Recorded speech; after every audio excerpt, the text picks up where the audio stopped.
రే అబ్బా ఎలా ఉన్నారు అందరూ? సో ఈ వీడియోలో రీసెంట్ గా మన Pawan Kalyan seize the ship అని ఓ పెద్ద పెను దుమారం రేపారు ఏపీ పాలిటిక్స్ లో. Seize the ship, seize the ship, seize the ship. ఇది పీడిఎస్ తాగుద్దా? ఇది ఉగ్రవాదులకి టెర్రరిస్టులకి హెవెన్. ఇది seize the ship. Any pressure comes from central government will see. ఇలా ఎందుకు అనాల్సి వచ్చింది, అసలు దీని వెనకున్న స్టోరీ ఏంటి, దీంట్లో ఏది రియల్ ఏది ఫేక్? సో ఈ వీడియో కంటెంట్ అంటే ఎలా ఉంటుంది? వెల్కమ్ టు మై ఛానల్ అమెరికాలో సర్పంచ్ గారు అబ్బాయి.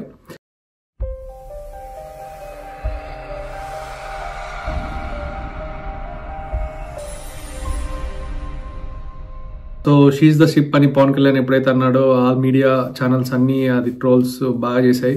మీడియా ఛానల్స్ అంటే పేర్లు చెప్పలేను కానీ బోత్ వైసీపీ ప్లస్ టీడీపీ రెండు పార్టీలు ఉంటాయి, వాళ్ళ తగినట్టు వాళ్ళు రాశారు.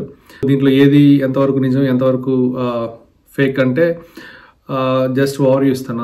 అసలు పవన్ కళ్యాణ్ అక్కడికి ఎందుకు వెళ్ళాడు, అసలు వెళ్ళాల్సిన అవసరం ఎందుకు వచ్చింది, ఆల్రెడీ సీజ్ అయిన బియ్యాన్ని మళ్ళీ సీజ్ అనడం ఏంటి? సో ఇలాంటి కొన్ని ట్రోల్స్ అయితే వచ్చాయి. నేను చూసిన నాకున్న నాలెడ్జ్, నాకున్న ప్రకారంగా, సో మా మదర్ కూడా ఒక 15 years రేషన్ డీలర్ ఉన్నారు. ఇన్ అండ్ అవుట్ నాకు తెలుసు ఎలా ఉంటుంది, రేషన్ షాప్కి బియ్యం వస్తే ఎలా ఉంటుంది. త్రూఅవుట్ ఈ వీడియోలో జెన్యూన్ ఇన్ఫర్మేషన్ అయితే నేను ఇస్తాను. పవన్ కళ్యాణ్ పోర్ట్కి ఎందుకు వెళ్ళాడు ఫస్ట్ థింగ్. సెకండ్, రేషన్ షాప్లో పీడిఎస్ రైస్లో స్కామ్స్ ఎలా జరిగాయి సెకండ్ థింగ్. సో పవన్ కళ్యాణ్కి టీడీపీలో మెర్జారు కదా, అలయన్స్ బ్రేక్ అవుతుంది, ఇది ఒక రూమర్. థర్డ్ థింగ్, సో ఈ మూడింటి మీద క్లారిటీ ఇస్తాను. ఫస్ట్ థింగ్ ఏంటంటే seize the ship. Pawan Kalyan అయితే ఢిల్లీ టూర్ ముగించుకొని కాకినాడకు వచ్చాడు. కాకినాడలో 3 ports అయితే ఉన్నాయి. సో దాంట్లో ఒకటి వచ్చి అండర్ కన్స్ట్రక్షన్లో ఉన్నది ఎవరిదంటే అరవిందో గ్రూప్ది. సో అరవింద్ వాళ్ళ షిప్ని అనమాట వీళ్ళు టార్గెట్ చేసింది. లాస్ట్ వైసీపీ గవర్నమెంట్లో యథావిధిగా ఈ స్కామ్ అయితే ఉనింది. సో అప్పుడు పవన్ కళ్యాణ్ లాస్ట్ ఎలక్షన్ ప్రచారంలో కూడా చెప్పాడు అనమాట, సో నువ్వు ఏ అక్రమాలు చేస్తున్నావు అని అక్కడున్న ఎమ్మెల్యేకి లాస్ట్ టైమే వార్నింగ్ ఇచ్చాడు. గుర్తుపెట్టుకో, ఈ రోజు నుంచి నీ పతనం మొదలైంది. నీ క్రిమినల్ సామ్రాజ్యం కూలదొయ్యకపోతే నా పేరు పవన్ కళ్యాణ్. సో ఆ వార్నింగ్తో జస్ట్ ఎలక్షన్ అయిపోయింది, వచ్చారు. సో లాస్ట్ 3 months నుంచి ట్రై చేస్తుంటే అవ్వట్లేదు. సో మనం ఒక వీడియోలో చూస్తాం అనమాట, ఇక్కడికి వస్తే 10,000 ఉద్యోగాలు పోతాయి, 10,000 ఉద్యోగాలు పోతాయి, నన్ను రావద్దని అంటున్నారు. ఆఫీసులో కూడా వస్తానంటే లేదు సార్, 10,000 మంది జీవితాలు పోతాయి సార్. ఏంటి 10,000 మంది జీవితాలు పోయాయి? ఎందుకు పోతాయి, అసలు అక్కడ ఏం జరుగుతూ ఉంది, అందుకనే వచ్చాను నేను. 2 monthsగా ఇది డిలే అవుతా ఉంది, కరెక్ట్ ఇన్ఫర్మేషన్ లేక అని ఒక వీడియోలో చూసాను అనమాట. బేసిక్గా పీడిఎస్ రైస్ అంటే ఏంటంటే ఫ్రీ రైస్, 2 రూపాయలకి కిలో బియ్యం. వైఎస్ఆర్ ఉన్నప్పుడు అంతకుముందు 5.5 ఉండే చంద్రబాబు ఉన్నప్పుడు. తర్వాత వైఎస్ఆర్ వచ్చినప్పుడు 2 రూపాయలు చేశాడు. తర్వాత కిలో బియ్యం రూపాయి చేశాడు. సో తర్వాత చంద్రబాబు వచ్చి ఫ్రీ అన్నాడు అనమాట. సో రేషన్ షాప్ డీలర్ మా మదర్ ఉన్నప్పుడు సో 5.5 ఉండింది. వీళ్ళు మంత్లీ డీడీ కట్టేవాళ్ళు. దాంట్లో వచ్చేది ఇట్లా మిగతా సరుకుల్లో అంతా ఆల్మోస్ట్ ఒక 20,000 అలా ఎర్న్ అయితే చేస్తా ఉన్నారు. నేనైతే ఆ డబ్బులతోనే చదువుకున్నాం. సో ఇప్పుడు ఫారిన్లో కూడా వచ్చున్నాము. ఇప్పుడు ఇక్కడ ఒక రేషన్ షాప్లో ఉన్న నేనే ఇట్లా 20,000 అని చెప్తున్నాను. ఇక్కడ ఎన్ని వేల రేషన్ షాపులు ఉన్నాయి. ఇప్పుడు వైసీపీ వాళ్ళు ఏం చేశారంటే ఇంటింటికి వెళ్ళి డెలివరీ ఇస్తాం, డోర్ డెలివరీ అని చెప్పి వ్యాను ఇట్లా ఏదైతే ఇచ్చున్నారో అందరూ చెప్పినట్టే రేషన్ బియ్యం అంటే మ్యాక్స్ ఎవరో తిన్నారనమాట, మిడిల్ క్లాస్ ఫ్యామిలీ అబో ఉన్న వాళ్ళు. ఏంటంటే వచ్చిన కాడికి వచ్చిందిలే అని చెప్పి 300-400కి తీసుకొని అమ్మేసేవాళ్ళు. సో అమ్మేసిన డబ్బులు అంటే ఇచ్చేస్తారు. అది ఏం చేస్తున్నారు అంటే దాన్ని రీసైక్లింగ్ చేసి వీళ్ళు ఆఫ్రికన్ కంట్రీస్కి అనేది ఎక్స్పోర్ట్ చేస్తున్నారు అనమాట. ఆఫ్రికన్ కంట్రీస్లో ఏంటంటే ఇది కొంచెం క్వాలిటీ గంజి వస్తుంది కదా, సో గంజి దాగి బతుకుతారు కాబట్టి వాళ్ళు కొంచెం ఈ ఫుడ్ అనేది ఇష్టపడతారు.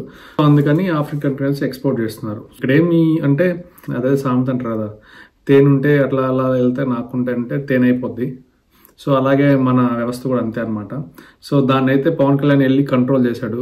దానికైతే అప్రిషియేట్ చేయాలి పవన్ కళ్యాణ్ని. ఇన్ని రోజులు అసలు ఏ గవర్నమెంట్ చేయలేని ఛాలెంజ్ అయితే చేశాడు. It's big thing. సో దానికి టీడీపీ గవర్నమెంట్ కూడా ఫుల్ ఫేవర్ సపోర్ట్ ఉండింది కాబట్టి ఇది చేయగలిగాడని నా ఫీలింగ్. తర్వాత ఇంకోటి ఏంటంటే అక్కడ ఏంటంటే ఆ మండలంలో ఉన్న లోకల్ ఎమ్మెల్యే లాస్ట్ టైం ఎవరైతే ఉన్నారో వాళ్ళు ఏంటంటే ఇట్లా రిటర్న్ తీసుకున్న దాన్ని అంతా రీసైకిల్ చేసి ఎక్స్పోర్ట్ చేసేవాళ్ళు అనమాట. సో ఇలా చేస్తూ కొన్ని నియోజకవర్గాలు అంటే ఆల్మోస్ట్ ఉంటాయి కదా, సో అలా టన్నులుగా పంపిస్తున్నారు. సో అదనమాట జరిగింది. తర్వాత ఇది రియల్ ఇది ఫేక్ అని చెప్పాను కదా. యా, పవన్ కళ్యాణ్ వెళ్ళింది అక్కడ సీజ్ చేసింది అంతా రియలే. దానికి 2 days ముందు కలెక్టర్ వెళ్ళి సీజ్ చేశా అన్నాడు. మళ్ళీ దాన్ని వెళ్ళి పవన్ కళ్యాణ్ మళ్ళీ షీజ్ ద షిప్ అనడం ఏంటి అని కొందరు మాట్లాడారు అనమాట. ఇప్పుడు గవర్నమెంట్ రూల్స్ ప్రకారం వస్తే కలెక్టర్ వెళ్ళి సీజ్ చేశాడు. కలెక్టర్ రూల్స్ ప్రకారం వెళ్ళాడు. అదేవిధంగా పర్సన్ అనే అతను కూడా కోర్టుకి వెళ్ళాడు, ఫైన్ కట్టాడు. ఏదైతే ఫైన్ ఉంటుందో అది తీసుకున్నాడు, రిలీజ్ చేసుకున్నాడు, వెళ్ళిపోయాడు అనమాట. పూచి కత్తుతో రిలీజ్ చేయండి అన్నట్టు కోర్టు ఇస్తుంది. న్యాయం అంతే కదా, న్యాయ వ్యవస్థనే తారుమారు చేశారనమాట లాస్ట్ గవర్నమెంట్. ఎంత వర్స్ చేశారంటే నిజంగా ఆ రెడ్ బుక్ ఏదో ఉంది, లోకేష్ రెడ్ బుక్ అంటున్నాడు కదా, ఆ రెడ్ బుక్ లో నిజంగా పేర్లు కనుక ఉంటే ఫస్ట్ మా ఎస్పీని కూడా వేసేయాలి, చిత్తూరు ఎస్పీని. కానీ వెయిటింగ్ అనమాట. ఇలాంటి వైసీపీ గవర్నమెంట్ లో బాధ్యత నేను కూడా దాంట్లో ఒకటిలే కానివ్వండి. టాపిక్ డైవర్ట్ వద్దు. ఇక్కడ ఏంటంటే ఇట్లా పీడిఎస్ రైస్ అనేది పంపిస్తా అన్నారు. సో పవన్ కళ్యాణ్ వెళ్ళాడు, ముందే కలెక్టర్ సీజ్ చేసిందని మళ్ళీ సీజ్ ఎందుకు అన్నాడు, వాళ్ళు ఇడిపించారు. అక్కడ ఇంకో గవర్నమెంట్ అతను ఏం చెప్తారంటే దీంట్లో మొత్తం లేవు, 50% కలిపారేమో, 30% 60 సీజ్ చేస్తే 30 బయట వచ్చింది, కలుపుంటారేమో అన్నట్టు అన్నారు. దాని మీద గవర్నమెంట్ కూడా యాక్షన్ తీసుకొని తనను సస్పెండ్ కూడా చేసింది అనమాట. సో సస్పెండ్ అయితే చేసింది. తర్వాత ఇంకోటి ఏంటంటే ఇక్కడ మేజర్గా అయితే ఈ రైస్ గురించి 3 points షార్ట్గా చెప్తాను. బేసిక్ ఏంటంటే వైసీపీ వాళ్ళు టీడీపీ గవర్నమెంట్ వచ్చి 6 నెలలు అయింది, ఏం చేశారు? సో దీంట్లో ఉన్నది పయ్యావల కేసు, ఫైనాన్స్ మినిస్టర్ అని మన నాని వైసీపీ ఆయన అంటాడు. బట్ రాంబాబు వీళ్ళు డిఫరెంట్ కామెంట్స్ అయితే ఉన్నాయి. సో 6 months వచ్చి ఏం చేశారు, ఏం చేయలేదని. నాకు ఆ డౌట్ అయితే ఉండేది. టీడీపీ గవర్నమెంట్ వచ్చి 6 months అయితే ఉంది, అసలు గవర్నమెంట్ వచ్చిన ఫీలింగే లేదు. లాస్ట్ టైం వైఎస్ఆర్సీపీ వచ్చినప్పుడు పసుపు జెండా ఎగరనీలే, పసుపు కండో కప్పుకుని కొట్టారు, చంపారు. పార్క్స్ లో కుర్జీలు ఉంటాయి, ఇట్లా ఏవేవే అభివృద్ధి పనులు చేశారు, ఎక్కడెక్కడ నాశనం చేశారు. ఇంతందుకు చంద్రబాబు ఇంటిపై కూడా వెళ్ళారు, ఏం చేశారు? నథింగ్. నెక్స్ట్ వైఎస్ఆర్సీపీ గవర్నమెంట్ వస్తే ఇప్పుడు దీనికి 10 ఇంతలు చేస్తారు, అదైతే నిజం. దీనికంటూ ఒక అడ్డుకట్ట ఉండాలి కదా. ఆ అడ్డుకట్ట నారా లోకేష్ కన్ఫామ్గా తీసుకుంటాడు. అది రెడ్ బుక్, దానికి సపరేట్ వీడియో పెడతాను. అది ఇంకా మంచి ఫాలోయింగ్, మంచి కంటెంట్ ఉంటుంది దాంట్లో రెడ్ బుక్లో. ఇప్పుడు ఇక్కడ ఏంటంటే మన ద్వారపూడి చంద్రశేఖర్ ఉన్నారు కదా, సో అతను స్కామ్లో మెయిన్ అనమాట. ఆ పోర్ట్ తన వాళ్ళదే కాబట్టి అతను ఏంటంటే పోర్టుకు రావాలంటే ఫస్ట్ కొన్ని ప్రాసెస్ ఉంటాయి కదా. ఫస్ట్ అయితే కస్టమ్స్ క్లియరెన్స్ తీసుకోవాలి, దాంట్లో ఉన్న సరుకు ఏందో చూడాలి, అది ఎక్కడి నుంచి వచ్చింది ఏంటి అది చూడాలి, అది ఏ కంపెనీ పంపుతా ఉందో వాళ్ళ డీటెయిల్స్ ఉండాలి. ఈ డీటెయిల్స్ అన్ని ఎక్కడ ఏం మెన్షన్ చేయలేదన్నమాట బేసిక్గా. సో కస్టమ్ క్లియరెన్స్ ఎలా వస్తుంది అని యాక్చువల్లీ లాస్ట్ గవర్నమెంట్లో అయితే టోల్ గేట్ కూడా లేదంట. ఆ రోడ్లన్నీ వస్తున్నాయి గోడౌన్స్ దగ్గర అంతా. నేను కొన్ని వీడియోస్లో చూసాను అనమాట. రోడ్స్ సరిగా లేవు. ఆ టోల్ గేట్ కూడా 6 months తర్వాత ఏదో చెక్ పోస్ట్ అనేది పెట్టారు అని అనిపిస్తా ఉంది. అదనమాట. మిగతా ఛానల్స్ వాళ్ళకి వచ్చింది వాళ్ళు రాశారు. టీడీపీ అలయన్స్ లో పవన్ కళ్యాణ్ ఏదో ఉంది బయట రావడానికి, ఇండివిజువల్ నెక్స్ట్ ఎలక్షన్స్ లో పోటీ చేయడానికి ఇలా చేస్తున్నాడు, చంద్రబాబు మాట వినట్లేదు, ఎలా పడితే అలా రాశారు. ఇదన్నీ రూమర్సే. తను డిప్యూటీ సీఎం అనమాట, మంచి పొజిషన్ ఇచ్చారు. నాదెండ్ల మనోహర్ మంచి మంత్రివర్గం ఇచ్చారు. వాళ్ళకి కావాల్సింది ఇప్పుడు లేటెస్ట్ గా రాజ్యసభ కూడా ఉన్నాయి, దాంట్లో ఒకటి జనసేనకి ఇవ్వాలనుకుంటున్నారు. అభివృద్ధి కోసం వీళ్ళు ప్రయత్నిస్తున్నారు. మీడియా అనేది వాళ్ళకు ఉంటది. నేను అడిగేది అంతే, ప్రతి ఒక్కరు ఎవరైతే పవన్ కళ్యాణ్ కానీ టీడీపీ గవర్నమెంట్ కానీ ప్రశ్నిస్తున్నారో, వైసీపీ గవర్నమెంట్ ఏం చేసింది? First nothing. వాళ్ళు ఫస్ట్ ఈ క్వశ్చన్స్ ఈ మీడియా వాళ్ళు అడిగేవాళ్ళు ఫస్ట్ అది ఒకసారి థింక్ చేసి వైసీపీ ఏం చేసిందో ఒకసారి ఆలోచించి తర్వాత ఈ పవన్ కళ్యాణ్ కావచ్చు, ఇంకోని కావచ్చు అడగాలి. నేను చెప్పేది అయితే సింపుల్. సో అది ఫేక్ రియల్ పక్కన పెడితే ఆన్ స్పాట్ పీడిఎస్ రైస్ అయితే దొరికాయి. పవన్ కళ్యాణ్ అయితే గుడ్ డిసిషన్ తీసుకున్నాడనే చెప్పాలి. తను పవన్ కళ్యాణ్ అది కాకుండా నేషనల్ సెక్యూరిటీ గురించి కూడా మాట్లాడాడు. కసాబ్ వీళ్ళంతా వచ్చారు ముంబైలో, ఉగ్రవాదులకి టెర్రరిస్టులకి అవును ఈజీగా రావచ్చు. అక్కడ ఏముందండి, వచ్చి లేపచ్చు అలజడులు ఎక్కడైతే. అవును కరెక్టే, పవన్ కళ్యాణ్ చెప్పిన పాయింట్ కూడా కరెక్టే కదా.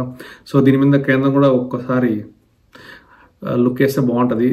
ఈ కేసులో ఉన్న వాళ్ళని బెటర్ దీంట్లో సిబిఐ ఇన్వాల్వ్ అయితే కూడా బెస్టే అనమాట. గవర్నమెంట్ ఎలాంటి డిసిషన్స్ తీసుకుంటే తెలియదు. ప్రస్తుతానికైతే ఆ పక్కన ఉన్న అతను మేము కోర్టు పూచీకత్తుతో రిలీజ్ చేసాం ఈ స్టాక్ అన్న అతను మాత్రం సస్పెండ్ అయితే చేశాడు. తను నోరిపినా కూడా సరిపోద్ది అసలు ఎవరు సరుకు ఎవరిది ఎట్లా పంపిస్తున్నారని. అదనమాట ఈ వీడియో అయితే కొంచెం ఎలాబరేట్గా చెప్పాను. పవన్ కళ్యాణ్కి అయితే ఫస్ట్ పవన్ కళ్యాణ్ ఫ్యాన్స్కి అయితే వీళ్ళు రూమర్స్ చేశారు అది ఇది అని ఏం కాదు కానీ Pawan did a good thing. Pawan Kalyan garu మంచి పని చేశారు. ఆ డేర్నెస్ తో వెళ్ళి ఆ షిప్ చుట్టూరు బోట్ చుట్టూ వేసుకొని తను లైవ్ వీడియో ఇచ్చాడు అనమాట. నన్ను లోపలికి వెళ్ళని లేదు, పోర్ట్ అధికారులు, డిప్యూటీ సీఎంని వెళ్ళని లేదు, సామాన్య పరిస్థితి ఏంది, ఆ లెవెల్లో మాఫియా అనేది అక్కడ ఉంది. కరెక్టే కదా. ఇప్పుడు వైసీపీ గవర్నమెంట్ ఏం చేస్తుంది, పవన్ కళ్యాణ్ కాబట్టి ఏం చేయలేదు, కామన్ మ్యాన్ వెళ్తే ఏం చేస్తుంది, చంపేస్తారు, కొరియర్ చేస్తారు, అంతే కదా చేసింది. జగన్ నథింగ్. జగన్ ఈ రోజునే మీడియా ముందుకు ఇట్లా వచ్చి చేశాడు రైట్స్. నేను కోరుకునేది Pawan Kalyan and TDP government ఇలాంటి స్కామ్స్ చాలా ఉన్నాయి. అంతెందుకు మా పంచాయతీలో మా సెక్రటరీ 23 లక్షలు తిన్నాడు. నథింగ్. ఏమన్నా అంటే కేసు పెట్టుకో, ఏం చేస్తా చేసుకో, దానికి ఎంపీ అండుంది. నథింగ్. చేయండి పవన్ కళ్యాణ్ గారు. ఈ గవర్నమెంట్ కామెంట్స్ లో మెన్షన్ చేయండి ఎట్లాంటి స్కామ్స్ జరుగుతాయి. నేను నిజంగా ఇన్వాల్వ్ అయ్యి ఇట్లాంటి బ్లాగ్స్ ఒక 100 తీస్తాను స్కామ్స్ రిలేటెడ్. ఎందుకంటే నేను గవర్నమెంట్ లో 20 years గా ఉన్నాను. సో రాజకీయంలో ఎక్కడెక్కడ ఏం జరుగుతాయో తెలుసు. ఒక మంచి గవర్నమెంట్ ఫామ్ అయ్యి మంచిగా అభివృద్ధులు జరుగుతూ ఉంటే ఎందుకు పార్టీ అని లేదు. వైఎస్ఆర్ వచ్చాడు, ఫీజు రీఎంబర్స్మెంట్ ఇవన్నీ చేశాడు. Is did a good thing. YSR ఏంది, ఫార్మర్స్ కి రైతు భరోసా చాలా చేశాడు. అంబులెన్స్, ఇప్పుడు అంబులెన్స్ గుర్తొస్తే వైఎస్ఆర్ గుర్తొస్తాడు. ఫీజు చాలా చేశాడు. అలా చేస్తే అప్రిషియేట్ చేస్తారు కదా ఎవరినైనా. సో మన జగన్ అన్న చేయలే కాబట్టి చేయరు. బటన్ నొక్కాడు. ఆ బటన్ నొక్కులు ఎంత నొక్కారో కూడా తెలియదు. కుదిరితే అందరు ఎమ్మెల్యేలు ఉన్నారు కదా, ఆ ఎమ్మెల్యేలు అందరినీ ఒక సిబిఐ ఎంక్వైరీయో లేకపోతే ఛార్జ్ షీట్ ఏదో ఒకటి ఫైల్ చేసి అందరినీ ఇన్వెస్టిగేషన్ చేస్తే కూడా ఇంకా బెస్ట్ అనమాట. ఈ వీడియో అయితే లాగైతుంది. షీఈ్ ద షిప్ అనేది పవన్ కళ్యాణ్ చేసిన గుడ్ థింగ్. దానికి చంద్రబాబు నాయుడు కూడా అభినందించాడు. యావత్ ఆంధ్రప్రదేశ్ జనాలు కూడా పవన్ అనుకున్నారు. ఇలాంటి రైడ్స్ ఇంకా చాలా చేయాలి, తొక్కాలి, రాష్ట్రాన్ని అభివృద్ధి బాటలో పయనించేలా చేయాలని కోరుకుంటూ it's time to sign off. అమెరికాలో సర్పంచ్ కదా.